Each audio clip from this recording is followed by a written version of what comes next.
What's up, everybody? Welcome to the Riverfront Bengals Show, episode 41, your mostly weekly conversation about what's going on in the world of Who Dey Nation. I am Joe Farsing. Alongside me is, as usual, is Greg Neiman. Greg, how are you, sir? You there, Greg? Mueller? Bueller.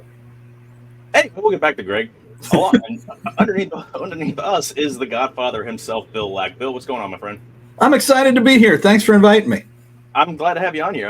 I've been meaning to ask you for a little while, so I know you've, we'll say, more experienced Bengals fan than the rest of us. Since I still love the pumpkin helmets. You're the only one here that predates the team, so yeah, should have some fun here. Yes, saw my first game at Nippert in '68. That's 12 years before I was born, but either way, hey, that's who's got a better perspective on kind of where we are as a organization than you. So I got to ask, being a fan for 55 years now, where are you? Like, how do you kind of measure where the team is compared to where it's been, like, right now compared to where it's been at any time in its in the entire organization's history? It's funny because you're right. I've seen the highs of the franchise and lows of this franchise over the years. I mean, I had season tickets when they went to the Super Bowl in '88. Saw my first game in like I said, in '68 against the Dolphins. They lost 24-22. Dewey Warren was the quarterback. Saw the first ever Bengal Browns game, preseason game at Riverfront. Went through those really good teams in the early '70s, and then the really good teams in the '80s, and then the 30 years of awfulness. Wandering through the desert. Yeah, lost in. Yeah, that's exactly the way it was. It's interesting that this change came about so quickly, because I mean, let's be honest. The first year or so Taylor was here, it did not look good. And then all of a sudden we got Joe Burrow and the world changed.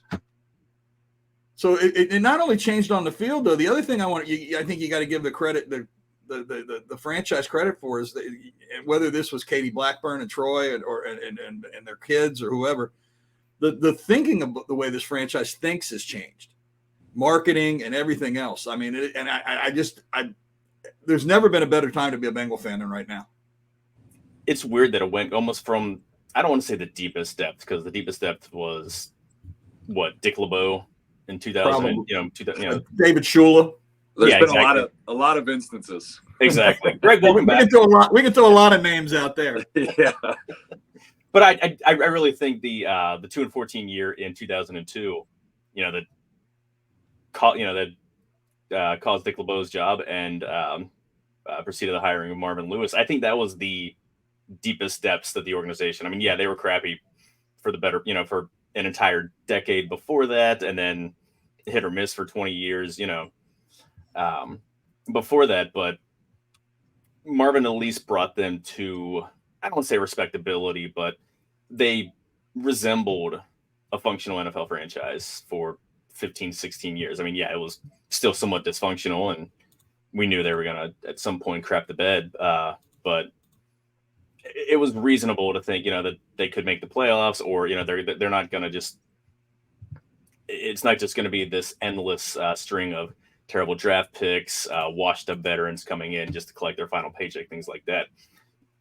Because 1988 was the first year that I really started following the Bengals myself. I was born in '80, so I don't remember the '81 Super Bowl. I don't know why I specifically remember the beginning of the '88 season, because I the very first game was they played the Cardinals, their very first game as the Phoenix Cardinals after they moved from St. Louis. And I remember that distinctly, and that just happened to be, oh, by the way, they're just going to make it to the Super Bowl and, be a minute and a half away from winning the whole damn thing. So it's awesome to see where they are now, that everything they do, and we'll get into some more news and notes that stuff that happened today.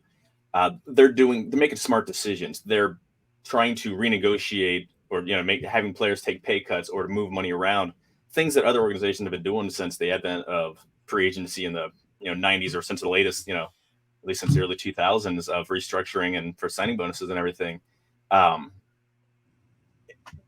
It's weird feeling confident about them. You don't expect now. You don't expect the worst. You don't feel. You don't. That's not your go-to is the worst thing that could possibly happen. And for so many years, it was. The other thing is, I think they make some decisions, and you don't not only do you not think the worst, but you just kind of have faith. Even if you don't have a personal opinion on the subject, you're like, I kind of expect that this is gonna work out, even though, like for example, I wanted Michael Mayer at tight end bad. But they draft Myles Murphy. I'm not upset. I trust in their process that Myles Murphy is going to work out, and I understand it. The benefit of the doubt. Yeah, and how long's it been since that team, since you could actually give them the benefit of the doubt? 1991, maybe. Made the playoffs in '90. They still had Sam Watch and Boomer Esiason, and '91 was when they drafted Klingler. So I think when he was drafted, there was at least Boomer is not young and they're going to groom, but I think that's the very last time. Well, and then Boomer retired, with no notice on him. So they had to throw Klinkler, and therein the tumult began, Yeah. Basically it started when Paul Brown died, and then it just got crappier from there. Actually, the first piece was Max Montoya leaving in free agency. That was the first major free agent with the modern free agency in the NFL, and he leaves for the Raiders, and then it just kind of starts this. Yep. I don't want to say chain reaction, but it was just the harbinger of doom here. We got a little bit deeper than I expected because we were waiting for Greg to get back on here. Greg, how are you, sir? I'm good. I thought you guys fired me. Booted me out.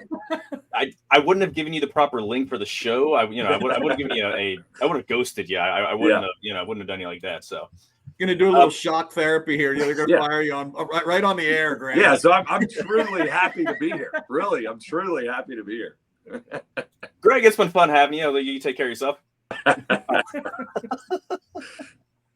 Now, before we get going here, super excited to shout out. I've got a new sponsor here for the Riverfront, SeatGeek.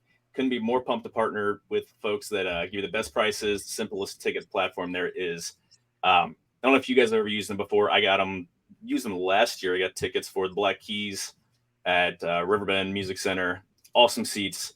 They score each ticket price, green to red, just to see how good of a deal you're actually getting. And if someone's trying to hose you on a deal, it's going to show up as price is going to show up as red, and not to buy those tickets. So our viewers and listeners get $20 off their first ticket purchase with our code Riverfront. Excuse me. Click the link in the description, download the app. Again, put Riverfront, one word, on your first SeatGeek order to get $20 off. So awesome to have them aboard with us. We feel like we're growing up here. Like we have people actually think we're worthy of sponsorships. We have more than 3 people listening, so we're proud of that here. So 4 people listening. We have 4 people. 3 of them are here on the show, and one of the Dotsons, I'm not sure if it's Nate or Chad. Speaking of the Dotsons, as always, join our family, patreon.com, Riverfront Cincy. You get an awesome invite to our Slack channel, which is always fun. Bill's gotten a lot more active in that lately. I'm incredibly way too active. I'm sure there's several on there that wish that they could just filter out my things, especially during Reds games. I get pretty, we'll say frustrated, demonstrably so on there. So we have a fun time once a month, roughly once a month. We have a Zoom hangout. Everyone who's a member gets an invite, and you can just a bunch of us on just sitting and chatting, watching Reds game or anything like that. So again, also subscribe to our YouTube channel, youtube.com Riverfront Cincy. You get us. You get the OG Riverfront with Nate and Chad. You also get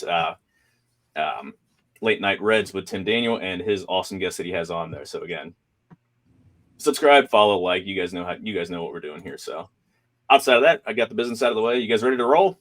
Let's have some fun. All right. Around the league, camp is now officially open for all 32 teams.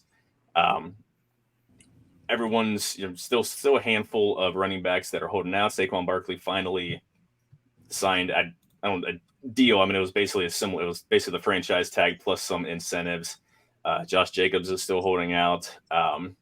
What do you guys make of the whole thing? I know we talked about it a little bit last week, Greg. Bill, what do you think about the running backs, like, being vocal that they dislike the devaluation? Like, you know, their salary cap number has gone down from where it was in 2015, whereas everything else has skyrocketed. I think the game changes. Yeah.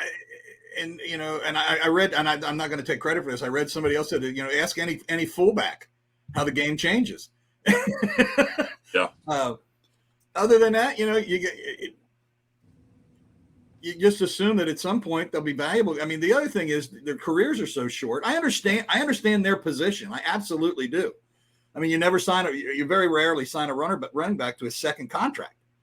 But if you're the guy, you know, paying out the dollars, you're going to pay some guy $14 million when you can pay, you know, another guy 11 or 9 and get the same same production. You know, is it fair? That's the free market system. You guys wanted free agency, you got it. Yeah, exactly. I mean, it's all cyclical. It'll come around at some point in the next 5 or 10 years. I don't think it's ever going to be a run heavy league like it was in the 70s and 80s. I mean, the game's the rules and the players have kind of shifted that it's going to be more wide open, but there's going to be value. They're going to find value in running backs again, but it's not smart to sign unless you are the elite of the elite. And we're talking Derrick Henry. We're talking at the time, Dalvin Cook, Christian McCaffrey. There's only a handful of backs that are worth keeping around past their 4-year rookie contract. I was not happy that they extended Joe Mixon. I'm mad is the wrong word. Like, I wasn't upset.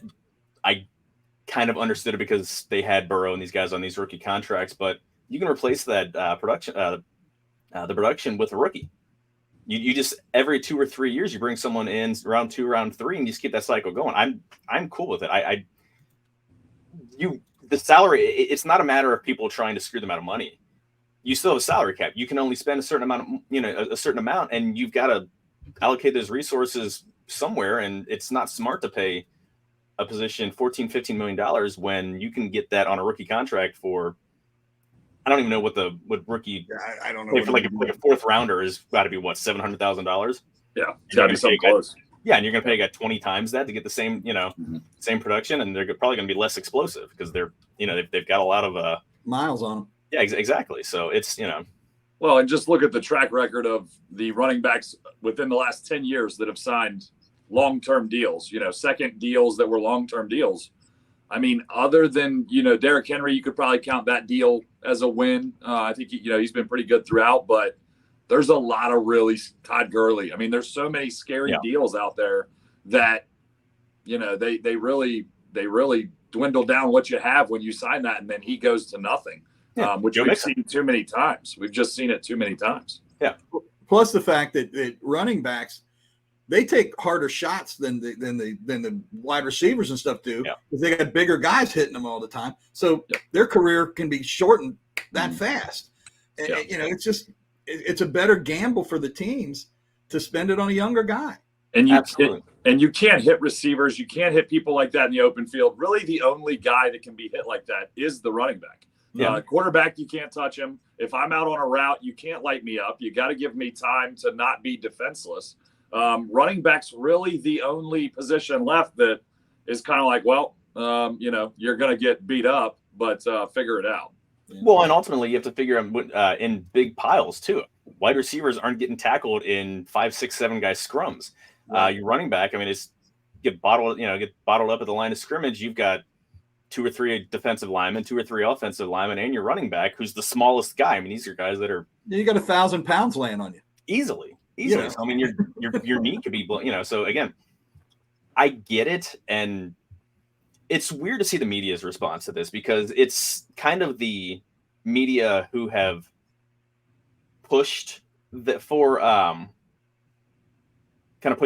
narrative makes it sound like it's false, but it kind of pushed the idea that you shouldn't pay running backs second contracts.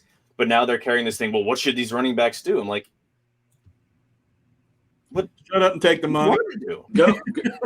If you don't want to play for $11 million, you can go play tennis. You can go work at Kroger. You can do whatever you want. Nobody's making you sign these deals. I think it's amazing to me that these guys, I understand that they want to complain about it, but there's literally nothing to be done. And the last leading rusher to win the Super Bowl was Terrell Davis in '98. Yeah. So, wow, I didn't know that. Who needs it? You don't need a leading rusher. And then Yeah. you look at what the previous champions paid their running back, and you see that the average is like $1.5 million. I mean, it's almost nothing. Isaiah Pacheco was a rookie 7th rounder last year. Exactly. And you just don't see running backs that are getting even paid mediocre money. Their teams don't perform as well. Yeah. Speaking of guys getting paid mediocre money, Justin Herbert signed his extension. Mediocre. 5 years, $262.5 million, which is a $2.5 million jump over the previous $260 million of Hurts. Basically, the only quarterback left standing, and I use the word standing, unfortunately, in quotes, what we'll get to here in a minute. Burrow's the only quarterback left standing with a contract. His deal will be signed really soon. But again, I'm actually kind of surprised that Herbert didn't get a bigger jump over the next highest contract. I don't know. Maybe it's his hype has kind of outweighed his performance to a point, but he still has the record for most yards over first 3 years, second most touchdowns over the first 3 years after Marino. I mean, he's been a damn good quarterback. But I kind of figured he'd have a bigger gap between him and the previous contract. What do you guys think? Winners get paid. Yeah. I mean, I would obviously pay Herbert if I was the Chargers, but there is many other quarterbacks around the league I would rather have than Herbert. You've just seen Herbert in too many scenarios at the end of the season with a chance to make the playoffs or a chance to win a game, and magically they just come up short. And everybody wants to talk about his weapons and this and that, and none of it matters. Yep. Quarterbacks are determined by one thing: W's and L's. Everything else you can throw out the window. It's W's and L's. And so I'm not really that surprised, because I think, like you said, he's just been hyped up so much, but he feels like every season he's going to be 9-8. So what are you really paying for? I don't know. The Chiefs have never lost the division road game with Mahomes. So that means, Herbert, you've had 3 shots at home to just win one. Yeah. I'm not asking for you to go undefeated. Just win a game. And there's those big wins haven't came. Yeah, I think, Greg, you're putting it perfectly. You either do it or you don't. And he hasn't. And the thing that I'm curious about is when Joe does get his contract, how it'll compare to this contract. Because Joe, I mean, they've already, at least if you believe the media, Joe's not all in. I mean, he doesn't want every dime he can possibly get. He wants to keep the team together, if you believe the media. He wants Higgins to get paid, and the contracts down the road. So I think that to me is what will be interesting to see how his contract compares to Herbert's. Contract ever doled out, at least until Mahomes gets a new deal, and deservedly so. I mean, as much as we love Joe Burrow, Mahomes is the only quarterback who's better. At the very least, you can kind of assume it's going to be a 5-year, $265 million deal. Guaranteed upwards of around 200. I think, and I meant to pull the specifics up here, and I didn't, and I couldn't find them real quickly. Herbert gets about 188 guaranteed within the first 12 months. You wonder if he would structure his more like Patrick Mahomes, which was a 10-year deal. A ton of money, but it allows for them to kind of move the money around year to year, so they can kind of play with the cap to find, like this year they've kind of restructured or moved things around so that because they needed two new offensive tackles. I don't think anyone's going to do that, because Mahomes is already he's like the 7th or 8th highest paid quarterback right now, which is, again, I get, each new quarterback coming up. I mean, it's always going to. Trevor Lawrence is probably going to get a bigger deal than unless something goofy happens. Trevor Lawrence is probably going to get a comparable or bigger deal than what Herbert or and Burrow's gotten. But it's it'll be interesting to see how it gets done. And I'm assuming presuming it'll get done here shortly within, by the weekend, but we'll get into that here shortly when we get to the Bengals stuff. Did you guys hear about Nyheim Hines with his ACL tear the other day? Sitting on a jet ski, completely stationary. Someone ran into him, ran their jet ski into him and completely tore his ACL. And now they're having Bills are having talk, or they're worrying about the finances and everything, who's to pay for, and that's the crap. This isn't every year you hear about someone who gets injured working out on their own, on non-team, or doing something stupid. Exactly. This guy's just relaxing, sitting on a jet ski, and some knob comes and just runs into him and blows his knee out. How bad does that have to suck? Oh, I mean, he's made a ton of money. You know what sucks is the guy that's the insurance agent for that guy that hit him. Yeah, because that's going to be a big check. Yeah. What'd you do? Well, I ran into a guy. Who is it? Well, he plays in the NFL. Oh, yeah, and he can't play this year. Yeah, exactly. You see the insurance agent walk into another room, close the door, and you hear a gunshot. That is the last insurance policy this guy ever had for home, car.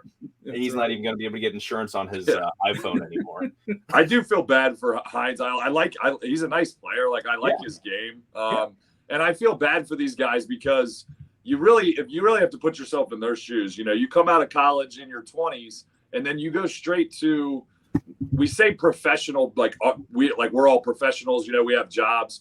But when you become a professional football player, it's a lot different than, having a profession in another career. You can't take risky vacations. You can't go skydive. You can't buy a motorcycle. You can't yada, yada, yada. There's things you can't do. And they write all that stuff in the contracts too. Right. And so he's out on a jet ski having some fun, and that's perfectly fine. You should. And something unfortunate happens like this that's totally out of your control. Right. It's just, I feel bad for the guy because of the amount of work that these guys put in. Yeah. I hate for it to go like that. It's just really sad. That is the last time any NFL player under contract will ever be on a jet ski. Right. Right. That's going to be in that's going to be in the every contract will have a stamp on it. It has a jet ski and this red circle and a line. Yeah.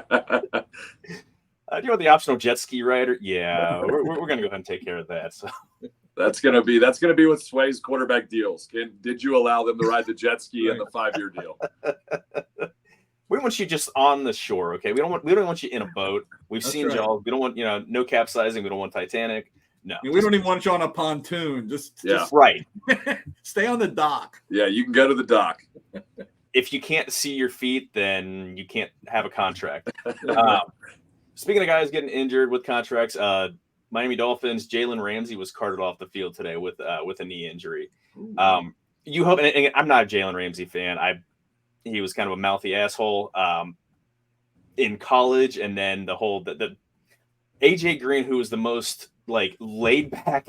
That's exactly what I was thinking.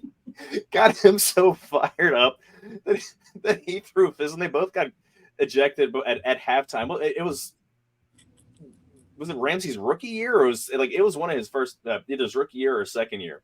I feel like it was second year, but yeah, I mean he wasn't in the league long when it happened with Jacksonville, and then the Bengals abused him like a rented mule in the Super Bowl, so that was nice to see. But again, you don't want to see this stuff happen. I mean, this is in training camp. Injuries are going to happen in games in season, which they all suck. But you want guys to make it through healthy. And again, we'll get into more guys being healthy here in a second here. But there was C.J. Gardner-Johnson yesterday for Lions. He was carted off. Apparently, he was he's going to be fine. It was just more precautionary than anything else. He might have even been back out today. But I mean, again, just this is day one, and guys are getting hurt. Day one and day two. It's every year someone's season is ruined because a major injury happens early in camp, and it's, I mean, you can't protect them, but it's it just sucks to see. Yep. So. On to Bengals news and notes. And speaking of guys being carted off the field here, this literally just happened a few minutes before we started airing. Joe Burrow was carted off after grabbing his calf. He just scrambled to his right and pulled up. He had a sleeve on his calf beforehand. Taylor said just said that it was that he thinks it's just looks like it's just a calf strain, and maybe it's just been bothering him. Take a couple days. Like, just the only thing I want you to exercise, the only thing I want to move in the next few days is your right hand with a pen in it to ink that contract. That was scary. Again, we were just gearing up here, getting ready to go on the air, and just checking last minute, news and notes on Twitter, and just seeing every single Bengals writer, Burrow on the ground, Burrow grabbed his calf, Burrow coming on, like, oh dear God, our season's over. Yeah. Not even into August. Yeah, we were sitting there pre-show, and I feel like we went silent for about 3 minutes as we all just kind of pondered, like, what do I do with this now? Yeah, I have to find some other things to do with my Sundays this fall. Yeah, what just happened? Hey, Mrs. Hopefully, Varsity, knock on wood. I was gonna say it's saying it's just a calf strain, and again, where he grabbed it, like, he wasn't grabbing his knee or anything that would cause any surgery or anything like that. So even before he came out and said it's just it's a calf strain, it looked more disturbing than when to think about it. It's like, it's probably nothing major. So again, just this is Trevor Siemian and Jake Browning's time to shine. So well, and like we said, if Joe gets a hangnail, they're putting his ass on a cart and taking him off. I mean, they don't want him to do anything even worse, walking across the street to get back into the locker room. That's my biggest. Like, I'm worried about just some nut job, because they have to cross Mering Way to go from the locker room to get to the practice fields, or Central to get to the practice fields, and just some nut job running through the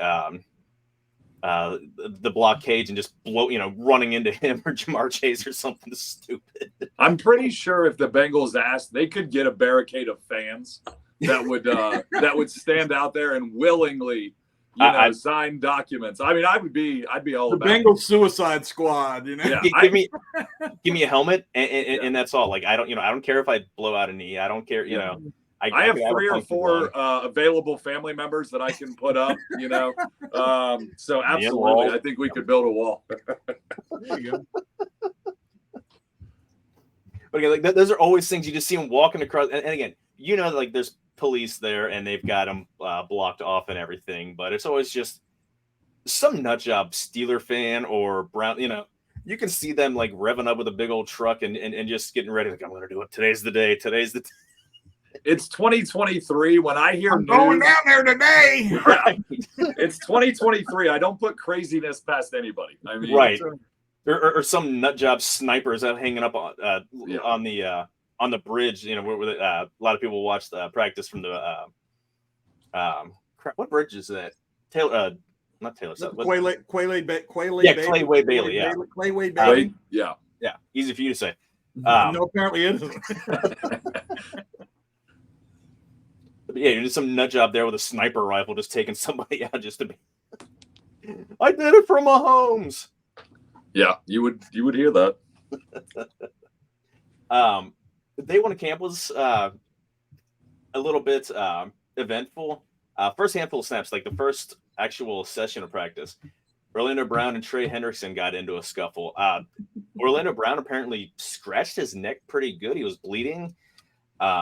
And this will move into the second thing. Trey got extended through 2025, added a year, which is awesome. That's most likely kind of restructuring money this year and next year. Because next year he was a pretty good candidate for a cap cut because there was zero guaranteed money. There's zero dead money if they were to drop him. This keeps him around through his age 31 season, which probably is as long as the Bengals are comfortable keeping someone around. He's been one of the top 10 pass rushers for the past 3 years, including his last year in New Orleans. But did you guys see the pictures of him from actual signing the contract? Mm-mm. He had just these awful scratches and red marks from Orlando Brown. And Brown apologized. Like, he's like, that's not me. I absolutely just, too much, just. Did he say he blanked out? He said something like, I blanked out or blacked out, yeah. And that's funny because that's Trey Hendrickson's nickname is Blackout Trey. So that's those two going after it, practice after practice for 3 years. So they're going to have to bring a backup in against one of those guys, like some sacrificial end, just to kind of. Or have a fire hose handy to just. Well, have you ever seen what they do when you get you get a horse that's a little too feisty. You just put him on a lead and you run him. You kind of need to get Orlando Brown on a lead, let him just kind of run it off a little bit, get that excitement out. Okay, are you good now? Do you need a carrot? Are you even an apple? Are you good? Okay, and then I'll tell you what, though, I like that kind of intensity from him in practice, even in practice. That tells me he's ready. He's happy to be here and ready to go. I completely agree. I think, and I like that it was so early on. So like, if this happens, 3 weeks into you being teammates, then that looks a little different to me. If this happens on the first day, you're putting your foot in the ground and you're saying, I'm here. Yeah. I'm going to be part of this team, and I'm not just going to be a part of it. I'm going to be a big part of it. And I want you guys to know that. Yeah. And the fact that he apologized afterwards, I have zero issue with this because the people I respect the most are the ones that punch you right in the face, not dance around it. So I love everything about this. I think it's really good. It was early on. And obviously it doesn't seem like anybody has too bad of feelings about it. And as long as that's the case, then I love it. There wasn't anybody slinging helmets, so Right. Yeah, I mean, Aaron Donald's not around, so yeah. Trey's neck looks a little, throat looks a little worse for wear, but yeah, I mean, usually you see this kind of stuff when he gets later in camp. Guys are kind of just tired of going up against each other. Some guy getting a little too over exuberant. No, I mean, this is literally the first. It might have been like the second or third actual play. That's exactly what. Like you said, Greg, it's Orlando Brown putting his foot to like, no, this is who I am. I'm this intense. This is my spot. Yeah, exactly. And this offensive line, I mean, really, it's kind of telling to me what it says most importantly is he's telling the rest of the offensive line, okay, I know we've been good and the Bengals have been good. I'm here to make us different. Yeah. We're going to be different in a better way. It's just not going to be the same old ho-hum thing. We've got to outperform what you guys have done for me to show value. So if I'm Orlando Brown, I'm coming in and saying, guys, we have to win a Super Bowl. Otherwise, I'm a difference maker. Yeah. Otherwise, I'm not a difference maker if we don't do better. And the other thing is Brown and Hendrickson have kind of matched up in some big games in the last couple of years too. Yeah. Absolutely. So there's ill will isn't going to be the right word, but yeah, I mean, they each kind of have something to prove a little bit.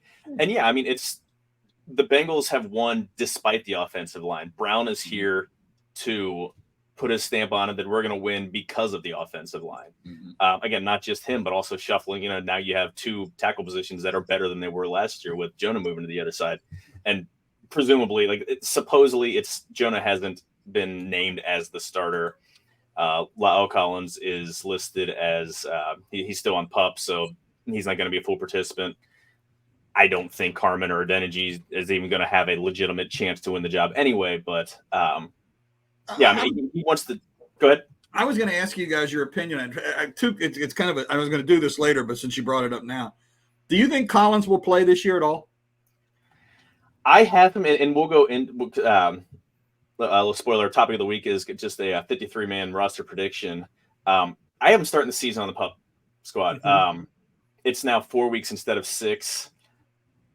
I think there's a better than decent chance if Jonah shows that, if Jonah's healthy and he's solidified that role as the starting right tackle and he's taken it, that they might waive him after when it comes time to move him off of PUP. I think that they'll keep him around just kind of as an insurance policy. But I don't expect him on the 53 to start out with, and I wouldn't be surprised if he actually never sees. Well, they'll have to carry him through because of the roster gymnastics, and then put him on PUP afterwards. But so you think, and that was my second question was, week 8, 9, 10, who's the starting right tackle? Presuming health. Yeah, I say Jonah. Greg. Yeah, I agree. That would be that would have been my prediction too. I mean, is there any? When they signed Collins last year, I was really excited about it. I thought that was going to be a solidifying fact, and he did not live up to my expectations all season long. I thought there were games he played fairly well, but there were times that he just looked lost to me. Yeah. I mean, I think for what they were paying him, I think the production was, kind of on point, I would say, I guess. Okay. And I do think they will keep him as an insurance policy, and I think he would be able to play later in the season. Let's see how injuries play out.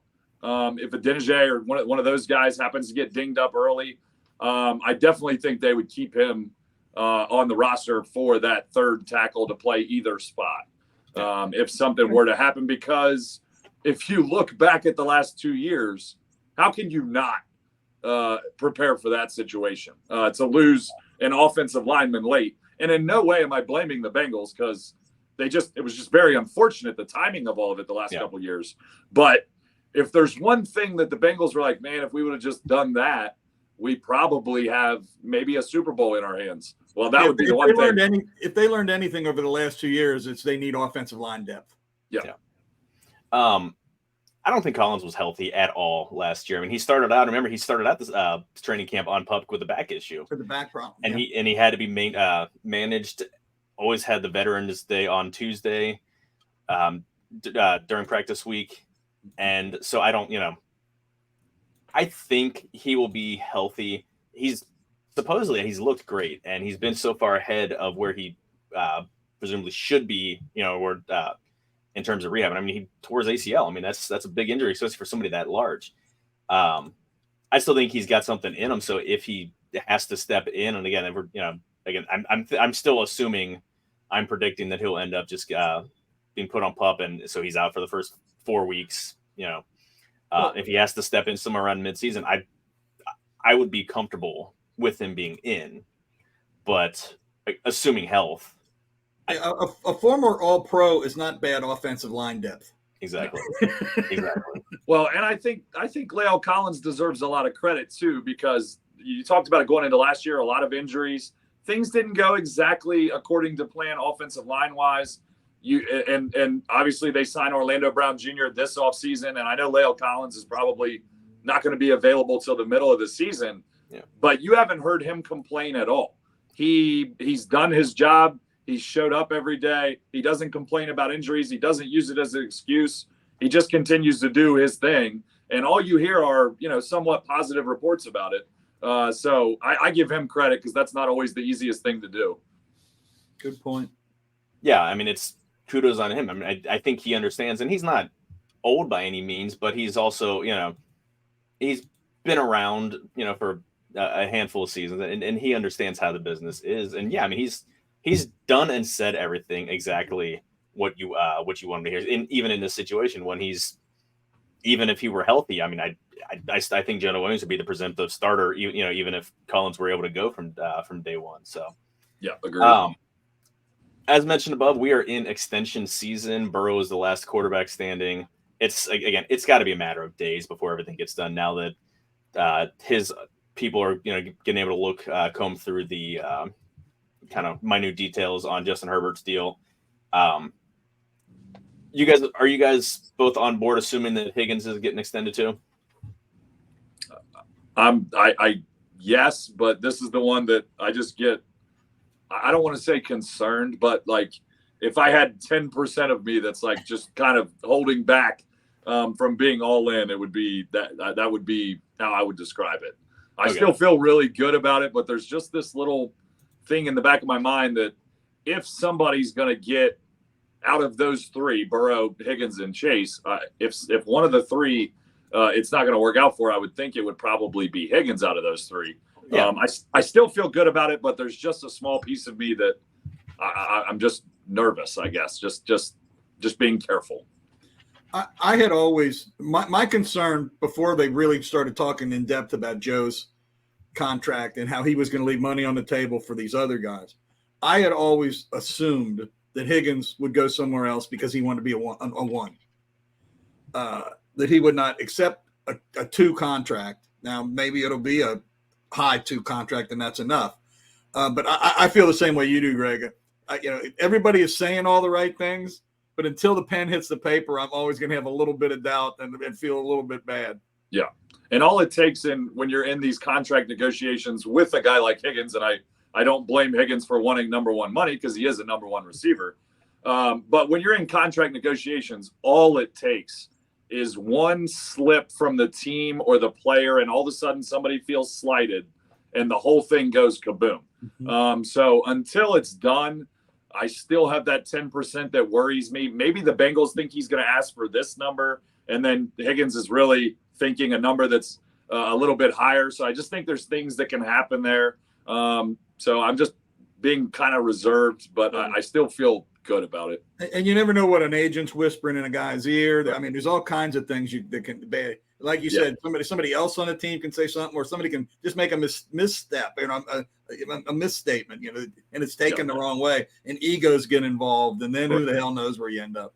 Yeah, and I like your point of agents. There's so many people involved with the money that when money's involved, if T. Higgins wants to take $10 million less in Cincinnati, does his agent maybe whisper something in his ear because he wants him to take more money somewhere else? Right. Do you start those fires? There's just a lot to it. Anytime people have their hands in the pot to go get money, magically people get really twisted. They'll do wild things for money. So you just never know. Well, it's funny because I'm pretty much, I would even say 95% sure that it's going to get done. The only reason I've got the 5% not is because I was 90% sure that Jesse Bates was going to be extended.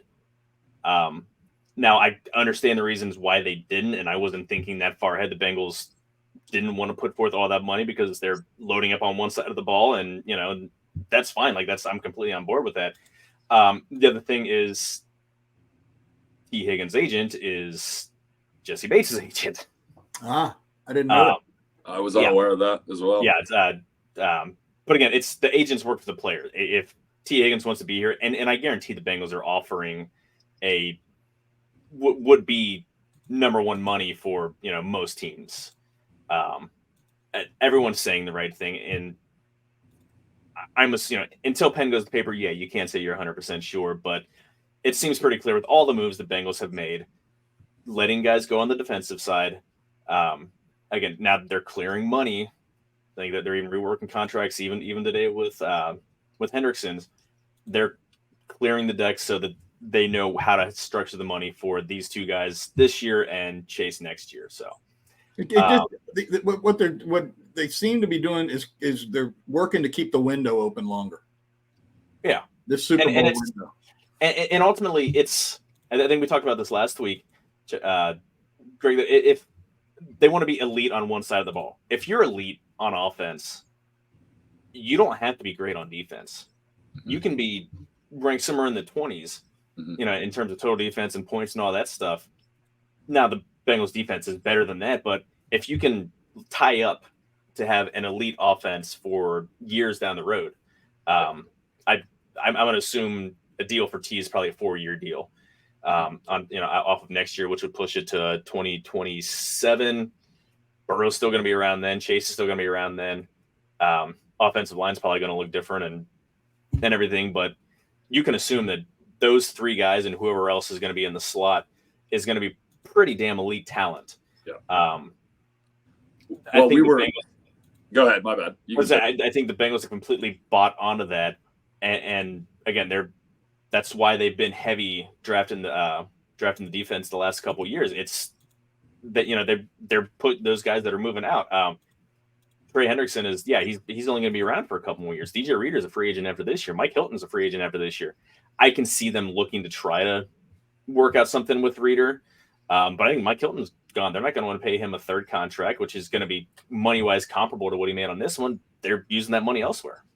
Yeah. I mean, I think we were talking about the position groups. There was a ranking for just the AFC North, and the Bengals, out of all the position groups, I think they only won 2. They were only in first place in 2 of them, and a lot of them they were in 3rd and 4th. Yeah. And it was quarterback and receiver. And I think if you're just elite in those areas, you can be, I don't want to say mediocre. I'm not trying to bash the rest of the team, but you cannot be elite in a lot of spots if you're elite at those 2 spots. Yeah, exactly. And if you raise that offensive line rating up. Exactly. Yeah, good point. You can set the world on fire. Yeah, you ain't lying. I wish I had confidence in the Bengals with offensive lines. It's they struggle drafting and they struggle bringing in on free agents. Kappa and Karras were hits, but Collins, wasn't a hit. Again, like extenuating circumstances, but it's a lot of the guys that they brought in. I mean, last handful of draft picks, Volson was fine. It was kind of what you expect for a mid-round pick. I don't think there's a lot of upside with him because he's an older. He was 24 when he came into the league last year.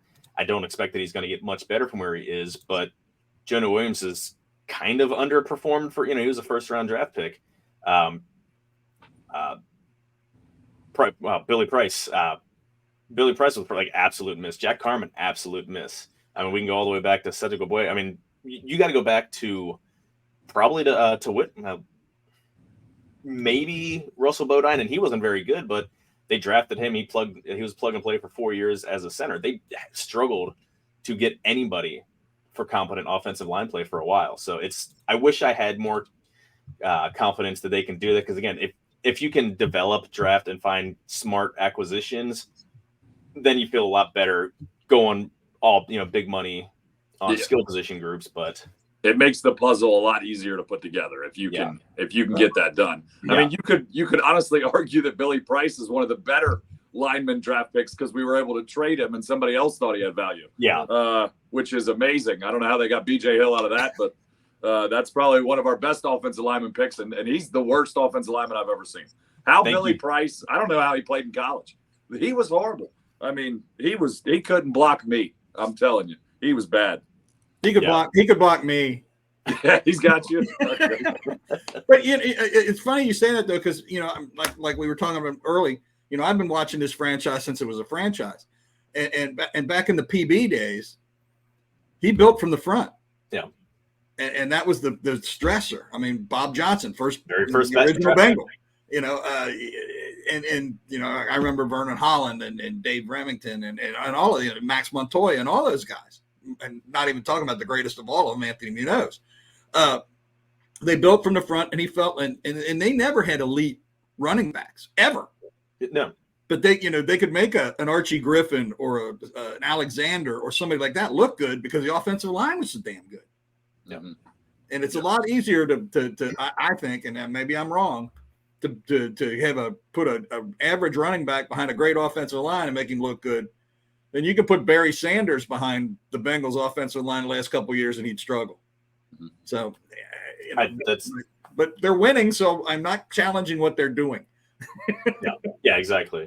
I don't know. Barry Sanders played behind some awful offensive line. That's an exaggeration there. That was maybe that was the one example. Anything else, we're completely on board. Tony Dorsett. I'll say Tony Dorsett. Yeah, okay. Yeah, there you go. Deal. Barry Sanders is my absolute favorite NFL player of all time. I couldn't imagine how ecstatic I would have been if he would have been on the Bengals. He was just so fun. I watched highlights of his today just for the hell of it. It showed up in my Twitter feed, and I watched 5 minutes of him just making guys look absolutely stupid. Oh yeah. So the other guy like that I still like to watch is the Earl Campbell films. Much different kind of runner. Right. Running through guys and people holding onto his jersey as he's in the end zone and nothing but his shoulder pads. That guy was a truck. My high school principal played in the NFL, right? So he played in the NFL. I won't mention his name. We'll leave him out. But he played in the NFL, and the one highlight he has from the NFL, it's him attempting to tackle Earl Campbell, and it did not go well. So we used to, when we were in high school, we would give him a lot of stuff for that.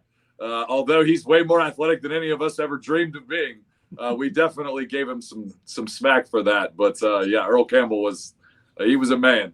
Yeah. Ain't no doubt about that. You would almost rather be embarrassed and have him just juke you out of your shorts than have him run over, because then you have the physical aspect of actually trying to peel off the ground.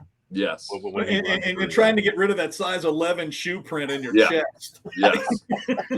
I think about like cartoons where they peel the person up and he's paper thin. That's kind of what it was. They talk about running angry. He ran absolutely angry. Hey, do you guys think Logan Wilson is going to get extended? I hope. He's the other big question. I like Logan Wilson a lot, but I'll be honest with you, when they signed Pratt, I said that's what Wilson's gone. Yeah. I just don't think they'll pay him both. I hope they do, because I like him a lot. Yeah. I didn't think they'd sign Pratt. I thought Pratt would be the one that would go. Yeah. He's saying all my words. I don't have to say anything, because that's exactly what I thought. I thought Pratt was gone. Logan Wilson would be the one they did sign, but it was opposite. And now I don't know. All I can say is I hope. It comes down to whether he wants to be here. In a certain sense, I think how much is he willing to let go, I guess, to stay here. I agree. Yeah, because I mean, it was going on the offseason. It was almost guaranteed Pratt was going to go and Logan would get extended.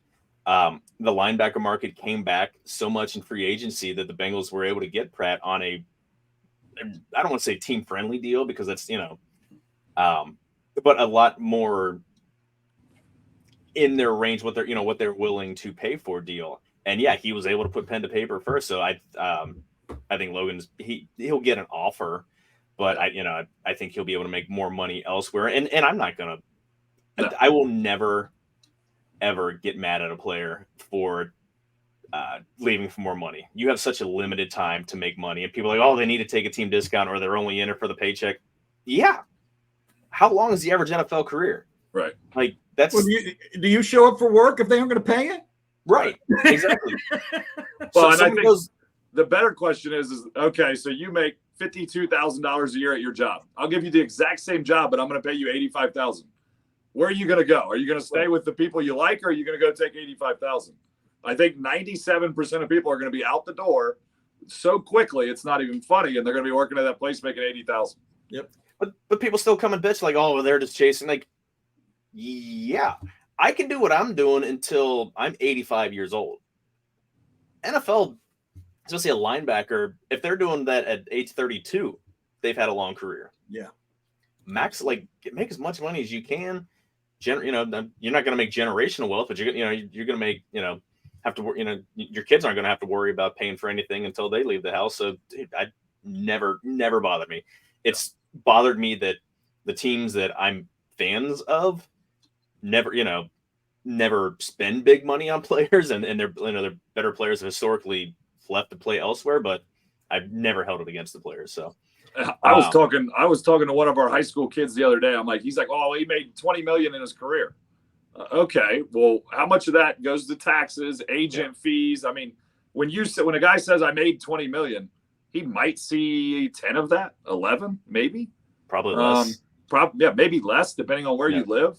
Yeah. So those numbers that you hear, not always $9 million. If you go spend crazy, you're going to be broke pretty quick. You know what I mean? So, and even if you're not, I mean that's for most of these guys, that takes care of them and their family. But if these guys sign huge contracts, that's generational money, right?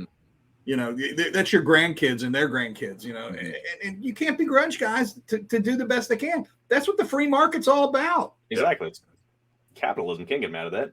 Yeah. Cheeto Awuzie was completely cleared. He was brought in on PUP, and then immediately, a day later, 2 days later, cleared all his physicals. That's awesome. That's the most exciting news I've had. If he's healthy on game one and Taylor Britt's on the other corner, I'm a happy puppy. Yeah. You ain't lying. Cheeto's a lockdown corner. I mean, he's top 15 in the NFL. And I think in the playoffs, Cam Taylor-Britt, the quarterback rating against was 8.2. Yeah. That's pretty good. I think he's got a chance to be something really special. I agree. Yep. The part that makes me most excited about Awuzie, if he can, come back to his old form and be healthy early this year and play the season, is that he can kind of take, one side of the field, which is almost going to force teams to go test Cam Taylor-Britt, which is exactly not only what I want to see as a team, but I want to see that as a fan, because I've loved everything I've seen from Cam Taylor-Britt, and I just want to see the ball thrown. I want to see the ball thrown his direction a lot, because I want to see him in the moment. And I think Awuzie will make Cam Taylor-Britt be a whole nother step better just from learning from him, being around him. I think it's just going to be. He might make Taylor-Britt a lot of money by forcing that ball over on his side of the field. That's the one thing that I love about the Bengals, the defensive backs in general, but I mean, primarily just cornerbacks. They all hit. They all are willing tacklers. I mean, even say what you want about Eli Apple the last couple of years. I mean, the guy's jackass and very hot and cold. These guys will come up and absolutely just lay the wood on you. Mike Hilton, Mike Hilton's 5'9", 180 pounds. The hit that he put on the tank that is Josh Allen on a blitz in the playoffs. My Lord, he flattened him. Someone that smart. I think he was just listed as the third best off the ball blitzer in the entire NFL as a slot corner, and the other guys are linebackers. I love seeing cornerback. That's why I hated Deion Sanders. Never mind, like I was a kid, so all the braggadocious and the flashy stuff never bothered me. I hated that he was allergic to physical contact. He never stuck his nose in on a tackle. No. Never once. No, he would maybe stand in front of the guy, wait for the safety, but it's I want a cornerback that can that it's going to put a running back on the ground if he makes it to the edge. Mm-hmm. And the Bengals have that. It's fun. And this team has developed such good tackling secondary. And this is a recent occurrence with this. As we all know, this is a recent occurrence with this team. And it's so much fun to watch when that if they get their hands on the guy, he ain't breaking loose and going 15 yards down the field. Yeah. He's gonna go. I'm not saying it never happens. Of course it all once right. But this is a good tackling secondary. Yeah. And I think it leads into Anarumo's defense. The whole philosophy is kind of, in my opinion, is we're going to make the offense run a ton of plays. You're not going to get a 62-yard touchdown. You're not going to get a 32-yard first down. You're going to have to consistently convert on third down time after time after time. And it's going to take 8, 10, 12 play drives to score. And then once you do that once, it's so hard to do it the second and third time that I think Anarumo makes you use all the things you have. And it just feels like you're always on this grind to try to get just a couple more yards and another first down. And I think the Bengals really start to wear on people. Grind is a word I wrote down while you were talking. And that's, all these teams try to run these kind of speed stuff, like you swing passes to the running back or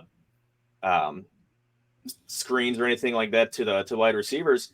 And if you have tight or cornerbacks that are willing and physical and able to tackle, that right there, that gives that you're not giving up 30, 40 yards, and that's exactly what you were saying. It's such a huge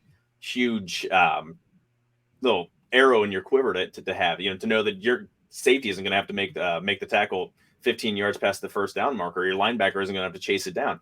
Your cornerback is standing them up and taking them down himself. And it's, just whoever's stressing that. And I think Leon Hall was the first guy that they'd had in a while that was a really good tackling cornerback. And kind of since then, outside of William Jackson, past 15 years, they've had pretty good tackling cornerbacks. So it's something that it was, finally they're stressing.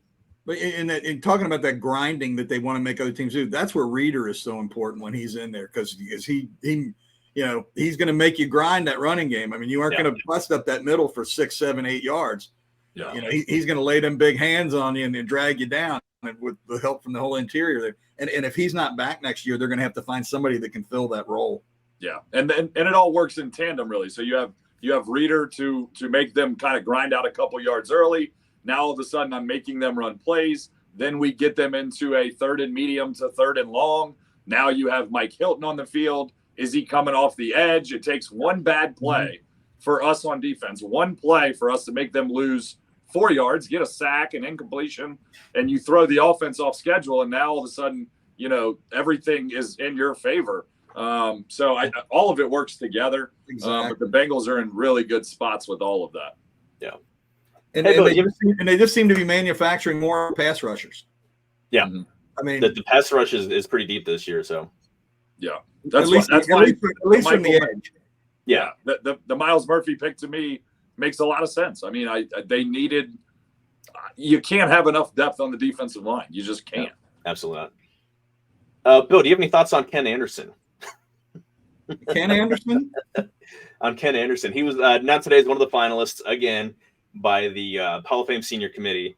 That list will go from 12 pared down to 3 in August. And then those 3 will get voted on in January to get inducted. But I figured you of anyone might have some thoughts about Ken Anderson in the Hall of Fame. There are very little things about the Hall of Fame that anger me. The fact that Ken Anderson is not in angers me. Dan Fouts in the Hall of Fame and Ken Anderson not ridiculous. Kenny Stabler is not a Hall of Famer by any definition. Other than the fact he won a Super Bowl. You could argue Joe Namath. No, I mean he absolutely does not. If you're counting just on fame, okay, great. He was a bright star in the biggest city and was very Well, recognized. he was instrumental in the the changing of the guard for the league from and that's all well and good, but that doesn't make it. He was a good quarterback. Yeah. And to be fair to Namath, he played the majority of his career on the worst legs ever. Yeah. But anyway, that's getting on.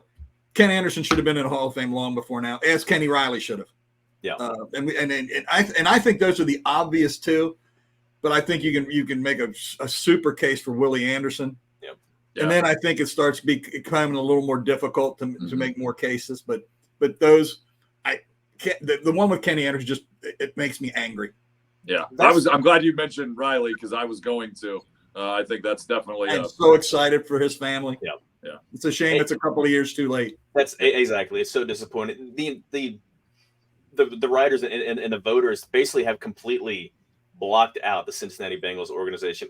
Are they the Steelers? Are they the Cowboys with all the rings? No, but there's a whole hell of a lot of NFL history that started here in the Queen City. Outside of things like the zone blitz, the West Coast offense, the no huddle offense, things like that. Like that's never mind. Those are things that originated here. All the players that have just been completely ignored. You couldn't ignore Anthony Munoz because he was the greatest offensive lineman in NFL history. But yeah, Ken Anderson absolutely was as good or better than most of the quarterbacks from the 70s that are in. Better than Terry Bradshaw. Exactly. I mean, there's no comparison to them as quarterbacks. Yeah. Again, Ken Riley unfortunately happened a couple years after he passed, which is just bullshit. But Lamar Parrish has an argument to be in there. Again, Chad Johnson, Willie Anderson, Whitworth will get in eventually. Now everyone will remember him as a Ram. Never mind that he spent the first decade plus here in Cincinnati. Corey Dillon. He'll go in as a Bengal, though. I think he'll go in as a Bengal. I don't even. Because it's not like a baseball Hall of Fame where you wear a hat. It's just okay. No, it's just your head. It's just a bust. But I mean, people will remember Whitworth as a Ram. They'll totally. They won't remember him. Never mind that he was just an absolute lockdown. I mean, you knew you didn't have to worry about anything coming off the left tackle the entire time. Right. With any luck, we'll be putting Kenny Anderson in next summer. I'm hoping that with the Bengals' resurgence in national, just being a nationally relevant team, and I think that's what got Ken Riley over the hump, and hopefully that keeps the door open for the Andersons and and for these other guys. So it can't hurt. Yeah, I bought one of those. I don't know if you've seen from Cincy shirts the put them in T-shirt. I've got one of those that I wear to the gym. I love that shirt. Yeah, exactly. And I think he's got a good chance. Looking at the other names that are up there, none of them are. I mean, the senior committee. If they were no doubt candidates, they would have made it in before. Yeah, he should have been in 15, 20 years ago, but I think he's got a good chance this year. The only thing that I think might hold him back is they just voted on a Bengal last year. So your mouth to God's ear. Yeah, exactly. And we completely neglected to mention how we did that. These are like Boomer was the guy that made being a Bengals fan cool in my era. Chad was responsible for so many people, so many kids in the early 2000s being a Bengals fan. And we completely just missed, didn't even mention it. I don't even know what was going on. They did announce that the Ring of Honor game and Bengals are wearing all white against the Rams on Monday Night Football. So that atmosphere is going to be absolutely electric. I'm going to have to find a way to get tickets to get that game. I'll pay whatever the hell ticket scalper price. I don't care. Hold on. What ticket service are you going to use, sir? I'm going to use SeatGeek. Yeah, look at you. Look at you, Greg. Hello. Segue. Well done, man. Can I talk on Ring of Honor for just a second here? I'm so excited that we have this now, but I don't think they rolled it out very well. Chad and Boomer, of course, are both obvious choices for Ring of Honor, but the recency bias in this kind of bothers me. I would have probably voted for Parrish. Yeah. When they had Parrish and Riley at the corners, you'd have a hard time going back in the history of the NFL and naming a team that had two better corners than them guys. And God forbid those guys get their hands on the ball. Yeah. The other guys on that list that I think are worthy that I hope get in at some point, and they're older, Crumry, Breach. Yeah. Trumpy was a heck of a tight end. And Max Montoya. He averaged 20 yards a reception for a season as a tight end, which is absolutely ridiculous. That was the Greg Cook year. Yeah. Well, yeah. Just throw it downfield. But, I'm afraid that these guys are going to get passed over because, they're older guys. And especially, as we develop new stars and they retire. And I think the Bengals should have put more guys in at the beginning. Or the first year do your elite class and the second year do a bigger class or something to try to catch up for all the years. I mean, I'm happy that they're doing it, but I wish it had been done a little differently to honor these older guys. Absolutely. I think they should have just kept with 4 for the first handful of years, or maybe at some point you do eras. You pick one of this era and one of, the 70s and 80s era and one of the 90s and 2000s era, or adjust it as the years go by. Kind of like the Reds do the veterans committee and the new guys in the veterans committee type of idea. Yeah, I mean, someone like Mike Reed and Tommy Casanova, those guys absolutely deserve getting inducted in, but they're not going to be inducted in before. I don't know that they do. They're both great players, but they only played like 4 years, 3-4 years for the Bengals. But I mean, you have to figure. I mean, football is so much different than. I mean, Ron Oster's in the Reds Hall of Fame, for God's sake. I mean, that guy was terrible. We're not even going there. We're not going there.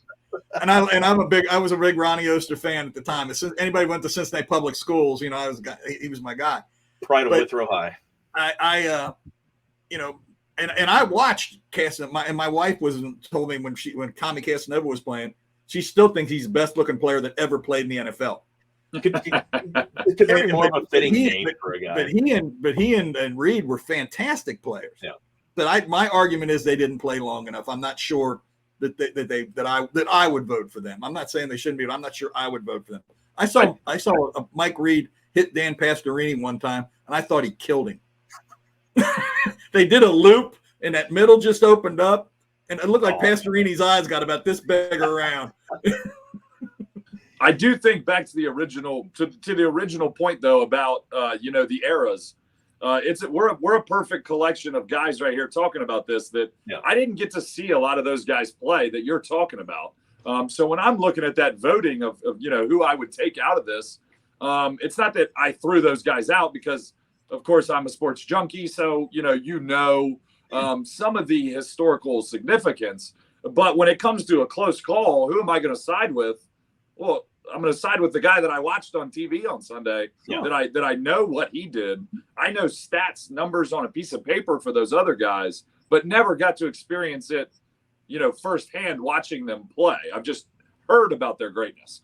Hearing about somebody's greatness is fantastic, but witnessing it is a totally different thing. So I do think the recency bias is a thing, and I totally understand it because as you guys are throwing out these names, I think the last one I saw play was Willie Anderson. I can't really comment too much on those guys, and I'm sure they deserve to get in, but I do think they need to tier it up because there's just you can't expect a young fan to go out and watch 30 hours of film, from those days. It's just not realistic. Right. At least go ahead. Go ahead, Joe. I'm sorry. I would say at least the season ticket base, which is they're the ones who's doing the voting. It's a pretty. I think it's probably pretty well spread. I mean, you have people who've had season tickets since the team came in the 60s, or since the 70s and 80s. So you have people who've seen Tim Crumry. I mean, the fact that Tim Crumry led the team in tackles multiple years as a defensive tackle is just absolutely stupid. Yeah, that's wild. Yeah. So at least I think that helps. Obviously, the average fan is a bit younger, but I think the season ticket holder base is still pretty. I would assume still somewhat stratified. So can I ask real quick what your guys' take is on Corey Dillon? I mean, I think he's kind of he's always kind of been this guy to me. I mean, I don't know that it's really. I'm not surprised by any means. Yeah. He's the greatest running back in team history. He deserves to be in the NFL Hall of Fame. And if he never gets in the Bengals Ring of Honor, I'm cool with it because he did it to himself. I mean, he was on some terrible teams. And I get that has someone with that competitive drive that has to absolutely wear and grind on you. But you want like these are voted on by the fans. And like, because it's the fans, you're being honored by the fans. And you're getting pissed off that a team that you said you go flip burgers or you're throwing your gear into the stands after your last game. Right. You're upset that they've got a bad taste in their mouth, even almost 20 years after you left. Yeah. What do you want? Yeah. I just think it proves that he never grasped the entire situation of what he did or what he's doing, or I think he's just kind of never putting himself in the fans' shoes. How am I supposed to vote for you to give you an award? You quit in the middle of a game. Yeah. You just flat out said, I'm good. Yeah. I'm the one voting, and you've basically just called me an asshole. Yeah, you called me an idiot. Yeah.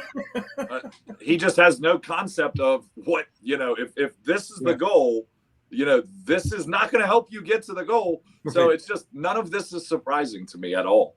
It is funny though, because after the interview with Paul Dehner, that when he went on the rant, he's actually gone on a lot of podcasts with just smaller local podcast shows. That's kind of, I think he's trying to. I don't think he expected the kind of response, and it might have been one of those. After you read what you said, you're like, I might have kind of overstepped bounds. I need to do a little bit of rehab here to his image. And again, you can be prickly. I mean, you can be. I'm gonna saw a flash of lightning out my window. I mean, you can, understand. Like, I understand. I'm okay that you were pissed that you were on some terrible teams. I'm glad you were pissed that you were on terrible teams. You cared, but again, it's when you take all your gripes and everything public, the fans are gonna side with the organization because that's just how it is.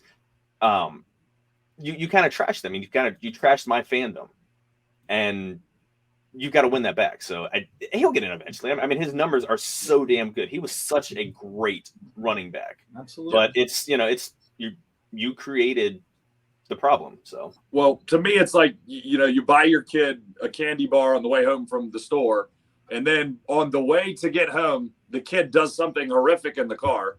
And you're like, all right, well, you're going to have to wait for the candy bar because that is not happening until we get this settled. That's kind of how I feel about this situation. We got to give him a little, just wait. You're going to have the candy bar. It's just not going to be the next hour. Whack him on the wrist and then. Right. That's right. But I mean, he also tried, kind of trashed some of the players that were already in the Ring of Honor. Like, these are guys that have been waiting for 40, 50 years to get truly rightfully honored by the organization. You've been gone for less than 20 years. Like, wait your turn, man. Like, there are plenty of guys from the 70s and 80s that have been waiting and have a much better relationship with the team and the city. I mean, Reggie Williams, for God's sakes. And Reggie Williams was not the player that Corey Dillon was, but you cannot have a better ambassador Absolutely. of the franchise from Ivy League educated guy that joined Cincinnati City Council while he was an active player. And then just a better man. Exactly. I mean, what a good guy. What a class individual.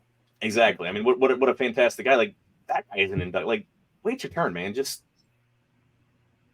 perspective, man. Like, again, you're just coming across as the angry person who went in the second round because he had anger issues and had legal issues when he was at Washington. So deal with it. You can't always get what you want, but sometimes you get what you need. This is what he needs. Sometimes. Wow. Just a little.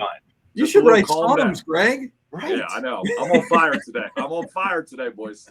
You need to get like a little boys choir in the beginning to kind of sing it. Yeah, that would have an awesome touch. Yeah, they would probably use it in movies and stuff. I think next time I'm just going to have a sign right here, with the words written back there. I bet Martin Scorsese could use it in a movie, or every movie he's got a Stones song. I like the Stones and I like Scorsese movies, but man, find another band. Yeah. Switch it up a little. Right. Hey, now that we're like an hour and 15 minutes in, you guys want to get into the topic of the week? Yeah, let's go ahead and do what we came on here to do. Why not?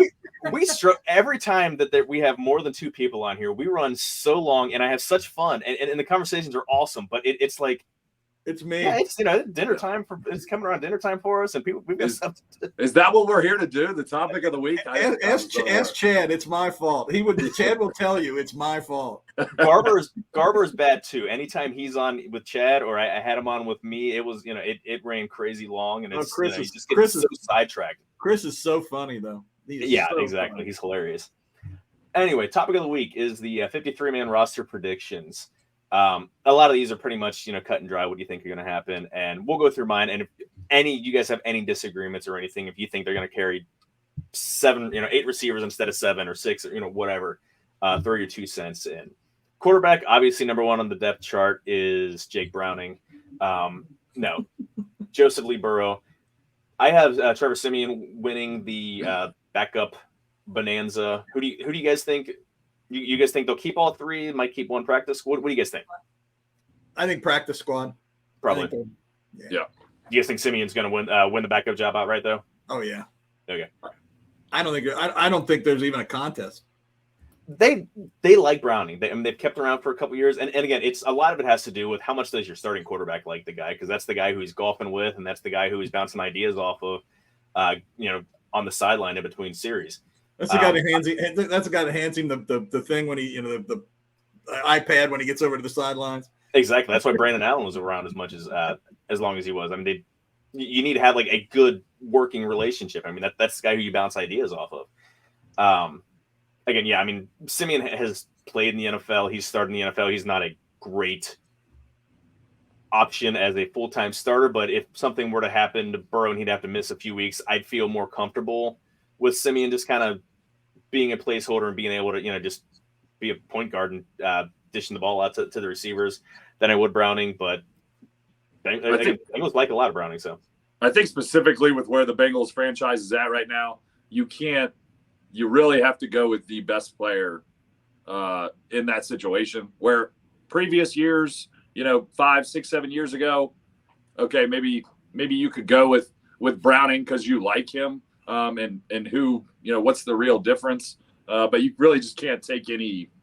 You don't have any leeway here. You got to take best player, because if Burrow is out for 2 or 3 weeks, the difference between going 1-2 or 2-1 in those weeks could be the difference between a Super Bowl run and not. So yeah, I mean, you could end up with home field advantage or end up as the wild card spot. I mean, the Bengals are one of the top 2-3 teams in the in the AFC, but every team in the AFC North, even the Browns or even the city near West Virginia, they're good teams. I mean, it's you can't afford just to give games away.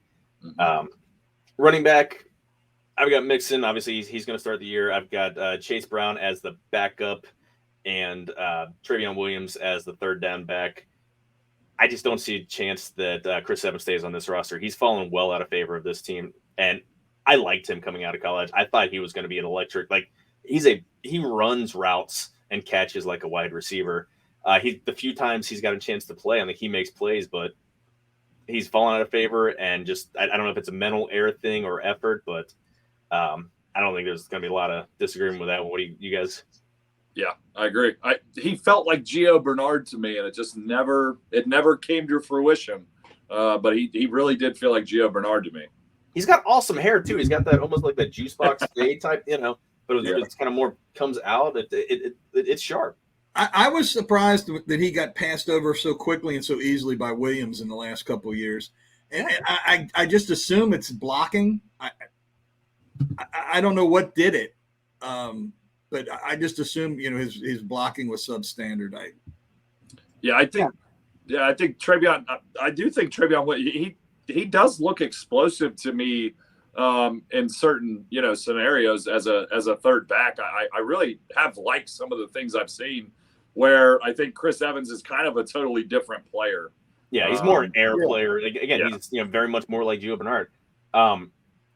Williams is a lot like Joe Mixon at like 3/4 the size. Mm-hmm. Mixon's 6'1", 220. Williams is like 5'7", 5'8". I mean, he's listed at 5'8", which means he's probably closer to 5'6". But he's a thick, like solidly built dude. I mean, usually those guys are like Darren Sproles or these little skinny guys that are, but Williams, I mean, he's a guy that can move some piles. He's got some gigantic. This Brown's a big kid, isn't he? Brown's bigger. Yeah, he's I think he's closer to like 6 foot and more typical, like 215, somewhere around there. More modern, starting running back. And Brown's going to take over next year. There's no chance Mixon sticks around next year. Wide receiver, I don't think it's going to be disagreement over who, but I think it's a matter of where they fit on the depth chart. Chase, Higgins, Boyd, obviously, those are your starters. Irwin, Charlie Jones, Andre, Josephus, and Josephus. I can't remember how to pronounce his name. We weren't jumping in to help you. I'll tell right, you. the rookie from Princeton, and Stanley Morgan. Do you guys see it? I mean, is Irwin going to be the first guy off the bench, the fourth receiver, or is he going to get passed up? I think the other guys have a lot more. I think it's going to be Jones. Yeah, I mean Jones. He's going to be the punt returner, and they were kind of assumed that Josephus was going to be a project. He's a lot more polished than what they expected. He's huge. He's 6'3", 200 pounds, incredibly fast, incredibly strong. Guys, I apologize. I got an emergency. I got to step out for just a second. Sure. I'll jump him off real quickly here. I don't think his spot on the roster is at stake, but I can see him getting jumped out. I mean, Irwin is a fun guy, and everyone needs their token white guy in their wide receiver room, like Jeff Query and Danny Farmer and guys like that. But I don't think I can see him falling down the chart and almost being irrelevant by the end of the season. Yeah, I completely agree. I think it would not surprise me to see his days kind of become a little numbered in a certain sense for Irwin. Yeah, especially if Jones takes the punt returning duties by the horns, he had obviously completely shown that ability. Bill back in here. Sorry about that. No worries. Stanley Morgan, he's not going anywhere. He is just the absolute special team stalwart, and he's a dead giveaway when he comes in on offense that they're going to do a running play or some kind of screen over to where he's lined up. But he's such a valued guy on that team. But he was a special teams captain, isn't he? Yeah. Do you guys see any room for Trent Taylor? Kwame Lassiter was kind of the darling of camp last year as an undrafted guy. I mean, I think they're going to end up with 7. You guys think they'll go light and try to squeeze Josephus on the practice squad, or? I don't think so. I think you're right. I think you're right with 7. I think you got the right number with 7, in my opinion. Yeah. Yeah, I really don't keep track of the numbers for his positions. I just it's more like names for me. Yeah. I don't know if he's even eligible anymore, but I think if they can squeeze Taylor onto the practice squad, they can, if he's still eligible for that. Veterans can go on the practice squad now. I think they'd like to hang on to him because he's a good return guy. If somebody would get hurt and they needed to bring him up, But I don't see how he makes the 53. Yeah, this is the old good problem to have for the Bengals, because all these guys we're mentioning, I really like all of these guys. Like, there's not one of them that I'm like, that's fine. He can just go ahead and go. I like all these guys, honestly. So if we can find a way to keep them practice squad, whatever the case may be, I'm for it. Tight end is clearly the weakest spot on the roster. You got Irv Smith Jr. as the starter. You have Drew Sample being brought back, and Mitch Wilcox, didn't mention him. Bengals brought him back and then immediately put him on PUP. He'll probably he should be ready by the end of camp. I don't think anyone else. I don't think Devin Asiasi or any of those other guys are even going to make it. Like, they might try to throw one of them on the practice squad. This is the one spot that I think that they're going to look towards the end of camp to see if there's anyone getting cut and to add a spot, because it's just an incredibly weak spot. This position group, this is the one that scares me to death. Irvin hasn't, he can't stay healthy. Yeah. Now, the good thing is when you got the wide receiver room that we do, your tight end isn't as important as it necessarily needs to be or could be. I was really, really hoping they'd bring her. They'd find a way to bring Hurst back. I really, really liked Hurst last year. Yeah, he got a good contract. Like I don't blame the Bengals for not matching that. I mean, he got paid by Carolina, so but good on him. You know, and they seem to be really sold on Irvin, and you know, and if he can stay healthy, he could have a big year in this offense. Yeah. But that room is thin, and you get past him, there isn't a whole lot of talent. I mean, the workman-like guys, you know. Yeah, lunch pail guys. Mm-hmm. And, well, hopefully the Bengals style will lend itself to the possibility of Irv staying healthy, because this isn't Minnesota's offense. This isn't Dalvin Cook, 32 times. So hopefully, all things willing, he can stay healthy, because if he is healthy, he can be a very dynamic weapon, especially in our offense. It really is. The only factor is, does he stay healthy? Yeah, I mean, he's a totally different tight end than what they've had. And I mean, he's almost like a big wide receiver. He's, I don't say only 6'2", because 6'2" is a pretty damn tall guy. But I mean, he's only 6'2", 240. Usually, your tight ends are 6'5", 6'6". I mean, Hayden Hurst was 6'6". Uzama was 6'5". I mean, that's your typical tight end. He runs routes more, and with the ball, he's more like a receiver. It's hilarious to me how little the Bengals value the tight end spot.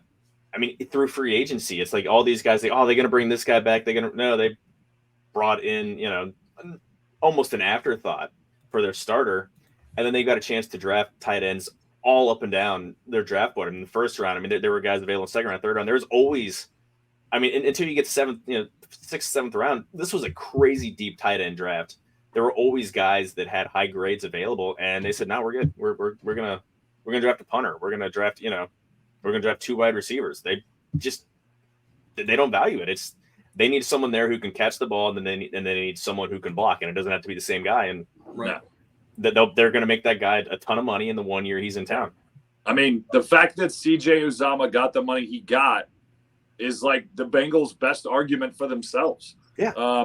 They took, he's I'm sorry, I like him. I liked him, but he's a below average tight end. Yeah, he was a late round pick and was just a depth piece until he got pressed into action because everyone got hurt in front of him. Fell into the perfect scenario. He's a below average tight end. Hayden Hurst comes in. I think every single person in the NFL looks at Hayden Hurst completely differently now than they did 12 months ago. Yeah. So, the Bengals are making their argument for themselves that, we can kind of turn rags to riches at tight end. Yeah. I mean, at least Hurst had the pedigree. I mean, he was a first round pick. Always, his history was staying healthy. I mean, he got immediately usurped by Mark Andrews, and he was drafted ahead of Andrews. I mean, same draft. I mean, he was the first round pick that year, and then he goes to Atlanta and gets picked over by they pick Kyle Pitts in front of him. But so I mean, at least he has the physical traits, and I think now they're just going different. Now let's see what we can do with the guy who doesn't have the physical traits. Yeah. Offensive line, obviously the starters, all things being healthy and going as planned. Orlando Brown, Cordell Volson, Alex Karras. Wow, wrong Karras. Mongo. Right, Mongo, right? Candy. How about his great nephew or whatever? Great nephew? I think it's his great nephew. Ted Karras, Alex Kappa, Jonah Williams. I've got Jack Carman, Max Sharping. Ben Brown, who's a guy that they brought in as an undrafted free agent last year. They liked him a lot. He was hurt. Cody Ford, and I think Jackson Kirkland, undrafted free agent guy they brought in last year, or just this past after the draft. I think he gets the last spot, and I've got Lyle Collins going on PUP. Again, there's a ton of names out there. You've got Devin Cochran. You've got – I don't even have Adeniji. I've got Adeniji getting not making it onto this team, but it's this is the one where it's the most fluid, and who knows where. I threw names that I liked, but I'm not an offensive lineman guru. The only other name that jumped out at me that isn't on your list that I think has a good shot at making this team is Trey Hill, because he's the backup center. That's the only reason. That's Ben Brown is a center, and I think Trey Hill has looked bad when he's been put into action, and I can see if Ben Brown is healthy. I mean, he had a lot. I mean, he played at Georgia. I mean, it's blue chip program. Or no, that was Trey Hill that played at Georgia. Ben Brown was Ole Miss, still played in the SEC, but So an either or thing.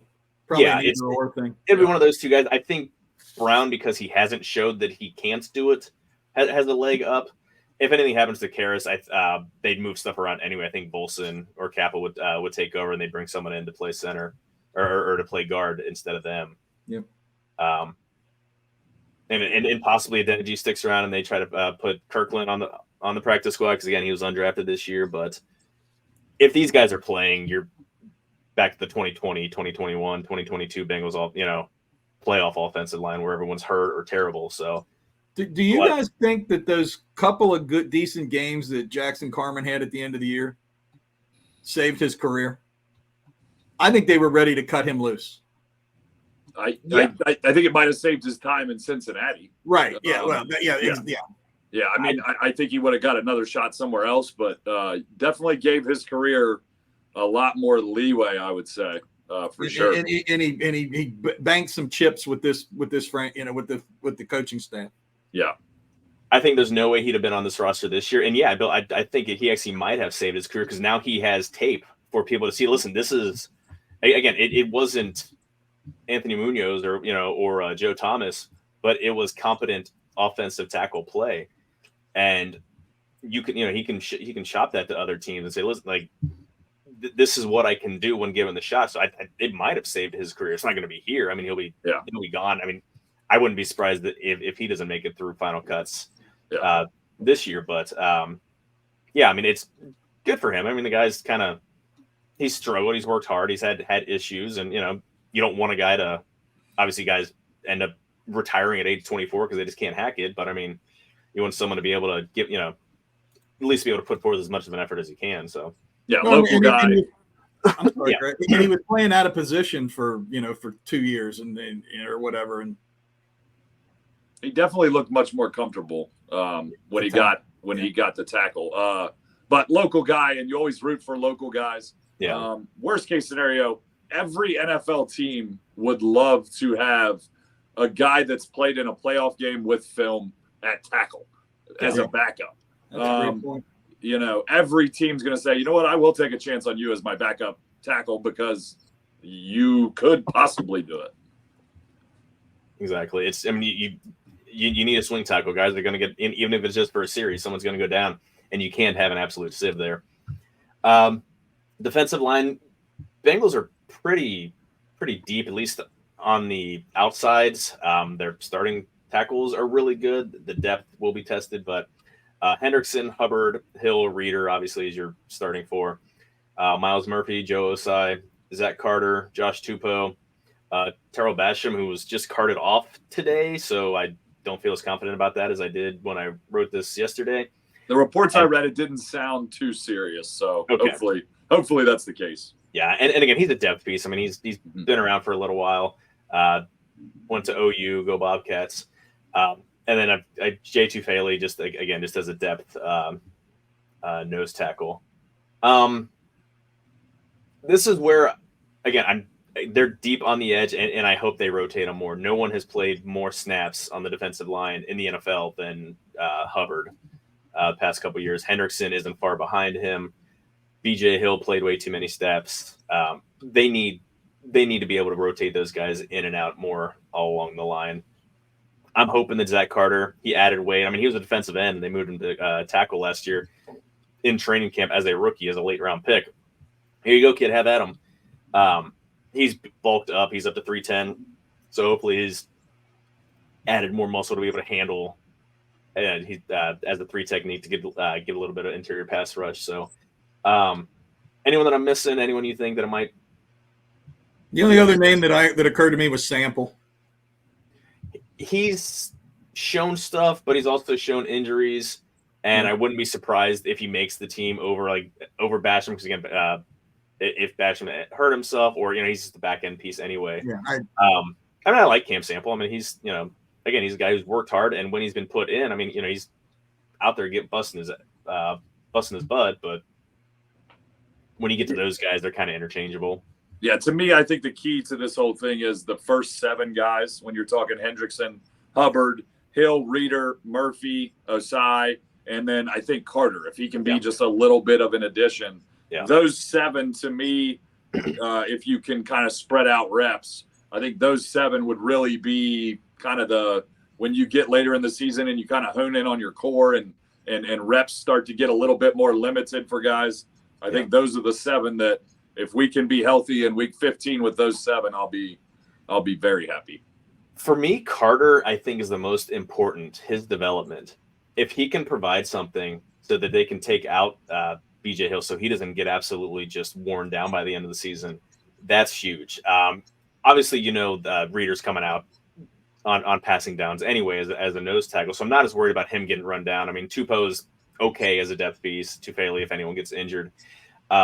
If Carter can prove pass rush and they can swap him and move to 2 years ago when they had Hill and Ogunjobi, that worked out well. I mean, they both got paid. Well, took Ogunjobi a year after he got had his foot issue, but if they can rotate those guys in pretty freely, and on some downs put them side by side. I mean, neither of them are technically a nose tackle, but I mean, you can put them inside. That bodes very well for the future of the defensive line. The guy that I'd like to see take the next step is Asai. There are times that he really looks like he's going to be something, and other times he looks like he gets handled. But what you were saying about getting pressure from the inside, it changes your defense when you get pressure from the middle, up the middle. I mean, it just completely changes the way your defense plays and what the offense has to try to do to beat you. And if you can get pressure up the middle, it makes your job a lot easier on defense. AFC Championship game last year and the Super Bowl year before that. That's why the Bengals lost, because Aaron Donald owned the offensive line coming up the middle, and Chris Jones owned the offensive line in the AFC Championship game. Yep. The people always ask if you could take any player from any Bengals player or any player from any, whatever, pick X team, X player, and transport that onto your current roster in their prime. Who would you take? For me, prime Geno Atkins on this team. Good Lord. Yeah, he would be a beast. Absolutely. I mean, how many more sacks would Hendrickson have? How many more sacks would Hubbard have? I mean, that guy was an absolute freak of nature. He was a monster. And it was just a handful of years ago too. It's not even been that long. Yeah. You put that guy or someone, on this team, man, that would be so fun.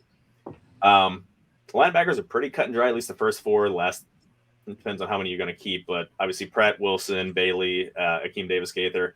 Joe Bachie's going to be around somewhere, either on the back of the roster for special teams or he'll be on practice squad. He's the guy who's plug and play. You throw him in there and he's just going to make a ton of tackles. Again, I don't know if there's anyone else that I'm missing. I mean, obviously there's always undrafted guys that put on a show and kind of make a bit of noise, but yeah, there's always that guy that makes 15 tackles in a preseason game, and all of a sudden you last year they got 20. Was it Johnston?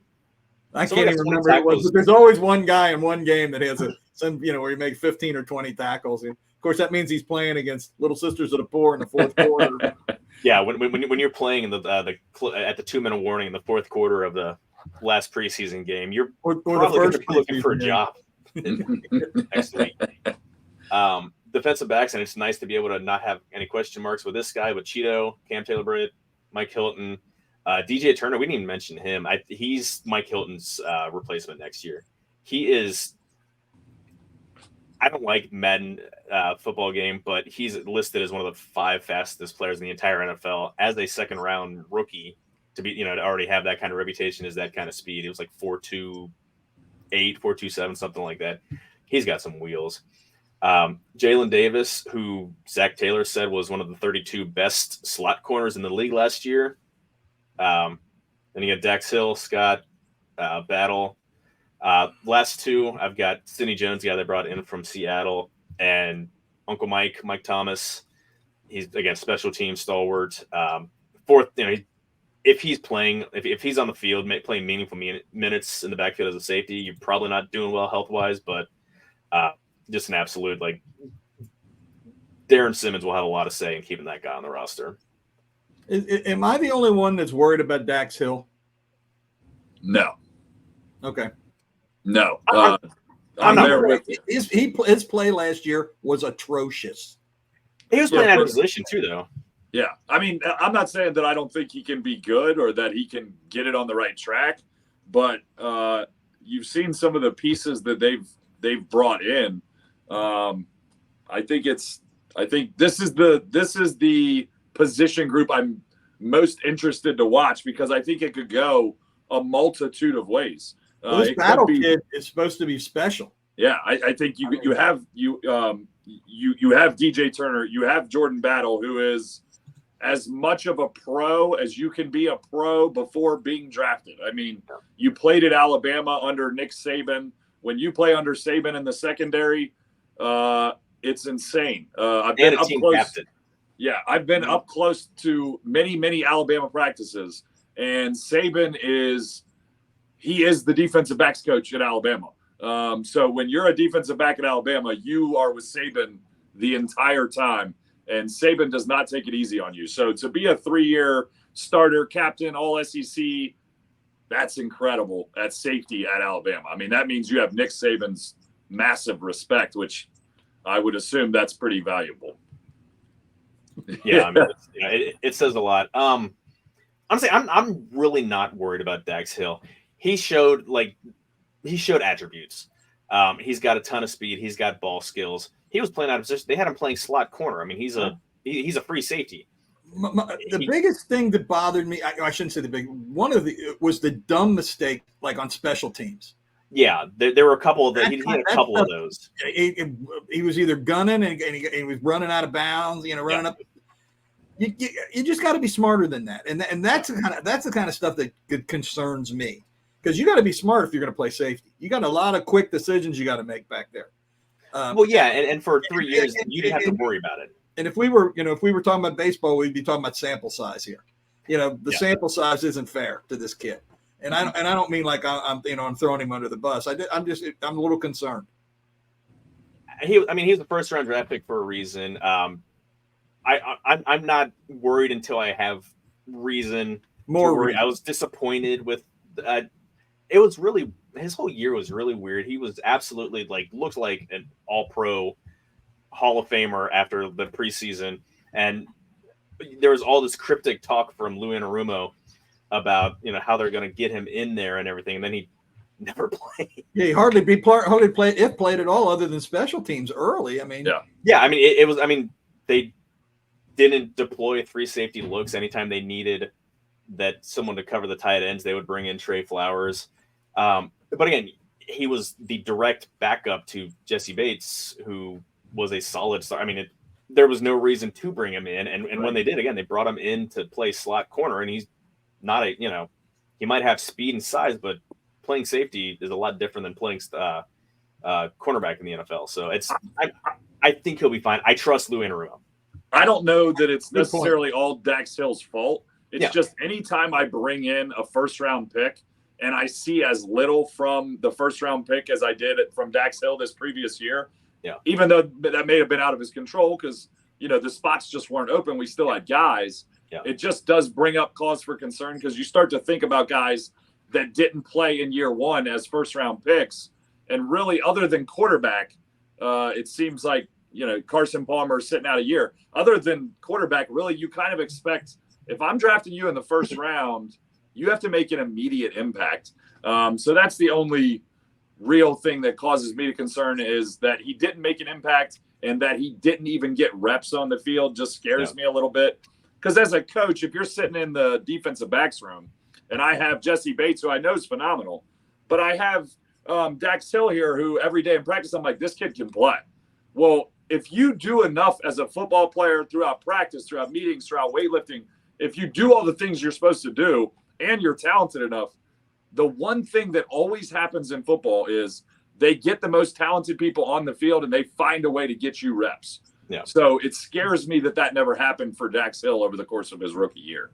I guess we'll know shortly. Yeah, we will. Yeah. I still don't have any. I'm not any lower on him today as I was this time last year.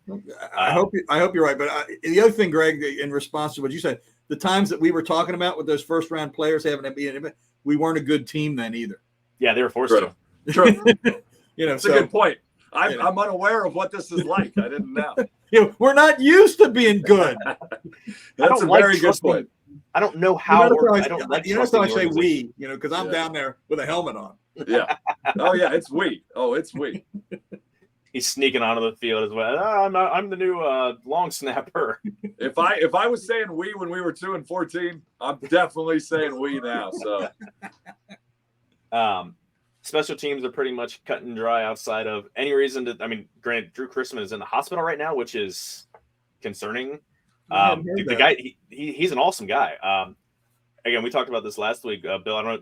Did you see what he's been doing all summer with door dashing? No. Literally just been riding around on a bike around downtown, buying meals, delivering them like as a DoorDash driver to homeless people just around downtown Cincinnati. Oh, that is so cool. Yeah, and he he had a GoPro, so he's putting it all on social and everything. He's getting feeding money to homeless people and people who are needy is awesome, and then giving exposure to a lot of these restaurants that aren't it's not like he's going to Donato's or Skyline and getting stuff like that. He's going to these smaller places in over the Rhine and lesser known businesses. So again, awesome guy. Again, local guy. Went to LaSalle High School. Went to that big school up 71, but I still like him. I think Brad Robbins was going to beat him out for the job anyway. And if he's whatever's going on, then he's still in the hospital. Unfortunately, hopefully it's something like appendicitis or something that isn't serious. But again, you could argue the Bengals lost the AFC Championship game because of a bad Drew Chrisman punt. So I don't think he's if Brad Robbins can make sure he's kicking the ball, like not shanking every other punt, I don't think there's going to be much of competition anyway. Well, plus the fact they say he has more experience as a holder, and that's where the thing that I know over the years, I think that's where Kevin Huber never got the credit he deserved. Yeah. Because he was a phenomenal holder. Yeah. We talk about we've had good long snappers, but they weren't always perfect. Yeah. And he was just so good so I think that's a skill that people don't talk about much, and it really needs to be talked about more because it's so important. There's a reason Clark. Go ahead. My bad. Go ahead. There's a reason Clark Harris never had an unsnap or unplayable snap. It's because the holder was, long snapping is hard, and they're not all going to be on the money. And if you have someone who can kind of stave those little errant ones, that's that helps your entire operation. You never hear about it until you play Pittsburgh in week 1 and you can't kick a extra point. You can't kick a 30-yarder. You can't kick a 35-yarder. And you end up losing a game that, Pittsburgh celebrates like they won the Super Bowl. And we absolutely manhandled them in that game and could not win because we couldn't snap and hold a field goal. Right. So, yes, I'm with you. It is important. Super important. That pretty much wraps everything up. No viewer mail this week. We're running late, so we'll skip that. You guys have any final thoughts before we get out of here? Bill? Thanks for having me. I really enjoyed this. Appreciate it. I appreciate you coming forward and then have an interest in it. Not a lot of people want to talk to me, so I know what that's like. We'll definitely have you back on another time. Appreciate it. Greg? Closing thoughts is the Reds do not have to play the Brewers ever again this year. We're a game and a half out. That's totally fine. We're done with the Brewers. The Reds, when they play anybody but the Brewers, are on pace to win 93 games this year. The Brewers, when they play anybody but the Reds, are on pace to win 84. So we're good. We just need the Reds to play anybody else. I don't care as long as it's not the Brewers. I absolutely second that. That's 10-3 or 3-10 for the Reds this year versus their offense is terrible. Like they have guys, Andrew Monasterio as their cleanup hitter, Owen Miller, Bryce Terrell. Like who are these guys? And they're getting clutch hits. Now, granted, it's because the Reds have some terrible pitching by after a handful of guys. But anyway, my last thought is fingers crossed that it is just a strained calf for Joey B. No reason to think otherwise. But again, just stay healthy. Just take a couple days, take a week. I don't care. Just nothing bad. We've had enough bad shit. Yes. Yes. Cincinnati's lived 30 years of pain. We're good. We are all set. We deserve a healthy season. Yes. Exactly. We're due. Just offensive line staying healthy too. I mean, guys are, they were healthy all last year until, here comes the playoffs and we're going to drop one a week. Yeah, I mean, you could really make an argument for the last 2 years. Every loss the Bengals have, injury has kind of played a part. I mean, to the Burrow appendectomy at the very beginning last year, to the playoffs when we lose, we have zero offensive line. It's like, can we just find that one season of healthiness and let's see what happens? We're due. I think this is the year. Reds are going to win the World Series. FC Cincinnati is going to win whatever the hell the title is for MLS. Bengals are winning the Super Bowl. My Bearcats aren't winning the national title in football, unfortunately. I think UC and Xavier are both going to have good basketball years, but hold on, your Bearcats might win that. What's that basketball tournament? You see? Oh, the TBT. TBT? They knocked Xavier out the other day. Yeah. And then they I can't remember who they played. It was like some they crushed the other team. It was like 75-51 the other day. So now they're in the Final Four, right? Final Four, yeah. So they play a team that's raising money for autism. So my buddy's a UC fan. I said, you guys are finished. This is it. It's like $1 million winner take all, isn't it? Oh yeah. What's hilarious is Kevin Johnson, who played for the Cats about 10 years ago. He's the coach. His first coaching gig, I got to witness. It was coaching a bunch of fifth graders for really. He played like he was coaching against my son's team. I think it was in fifth grade. And I was one of the assistant coaches. I'm like, I know that guy, Kevin Johnson. And like the next week, I see him. He broadcasting Bearcats basketball games. I'm like, wow. And then now he's coaching some weird basketball tournament. Like it's kind of cool. It is. Your team kicked my kid's ass in basketball one year. I will say those atmospheres at those games have been a lot better than you would think for a tournament like that. They've been pretty legit. Yeah. Yeah. Well, especially when you get a team of Cincinnati alums versus Xavier alums. And the Xavier team's called Zip 'em Up. Yeah, that's no doubt. There's not a lot of love lost between those guys. Fellas, this was a lot of fun. Again, running long, which is completely fine by me. But I'm getting hungry. I gotta pee. I know Billy, you got someplace to be. Greg, you got someplace to be. Guys, we'll see y'all next week. Take care, everyone.